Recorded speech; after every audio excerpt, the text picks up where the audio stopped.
When certain politicians and the media use the term muscular liberalism, that's just another word for racism and Islamophobia.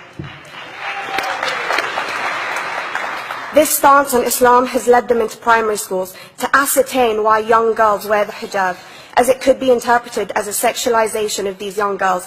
I say shame on Ofsted for victimizing young girls, for choosing to wear religious articles of clothing.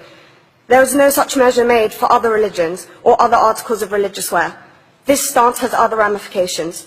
It signals to the British public and emboldens groups such as EDL, BNP and other fascist and racist groups that women are oppressed by Islam, are made insubordinate to the men that supposedly force them to wear it, and that it is the job of the British state to liberate us.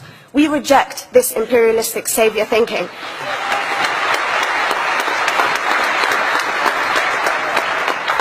And I am here to state for all people who choose to practice their beliefs openly that we are not oppressed by our faith. Islam is not one homogeneous block. There are Muslim women who do not wear the hijab, and that is their interpretation of their faith. The Quran beautifully states, La ikraha fid din, which translates to there is no compulsion in religion. My faith has given me the right to choose 1,400 years before the Universal Declaration of Human Rights told me I could. A fun fact for you, conference. My dad didn't want me to wear the hijab. I chose to. Those of faith, thank you. Those of faith should have the right to choose to wear their articles of faith. Sikhs wearing the turban, Jews wearing the kippah, or Christians wearing the crucifix. Practicing my right to freedom of expression through the hijab empowers me and other women like me to know that we are able to make decisions for ourselves. Through the hijab, women like me feel empowered to overcome the social expectations of sexualization that is relevant and has currently resulted in many cases of anxiety and worse. I can speak for myself and others like me. At school, I was able to focus more on the thoughts that were running through my mind than how good I looked to the world. The NUT has supported a woman's right to choose when it comes to pregnancy. I want conference to support my right to wear the hijab.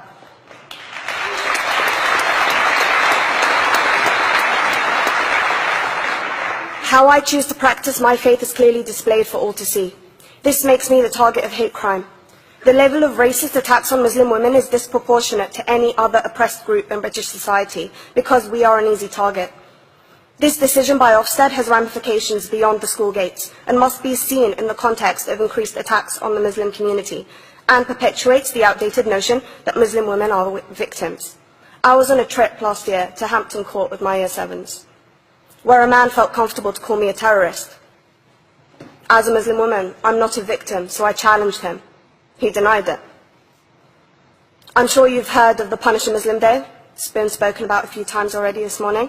And as a Muslim, I'm actually quite optimistic. They're trying to limit it to one day. That's 364 less than normal.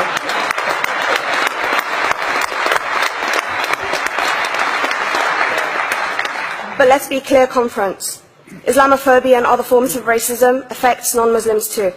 If we don't challenge this stance as a collective, we may turn into a society like France, where women are forced by the law to choose between their faith and their education, their faith and their right to work in the public sector, their faith and their right to enjoy a day out by the seaside with their families. I want to end by stating that I came to this country as an 8-year-old refugee. We are Palestinians, forced out of our land in 1948. We lived in third world conditions, similar to those in Calais for 60 years. Here, I received the support I needed to study law at university and become a secondary school citizenship and PSHE teacher and a school rep. An injury to one is an injury to all, and I want to thank the Union for its stance on all oppressed groups, in particular mine, Palestine. Thank you, Conference. Thank you, Latifa.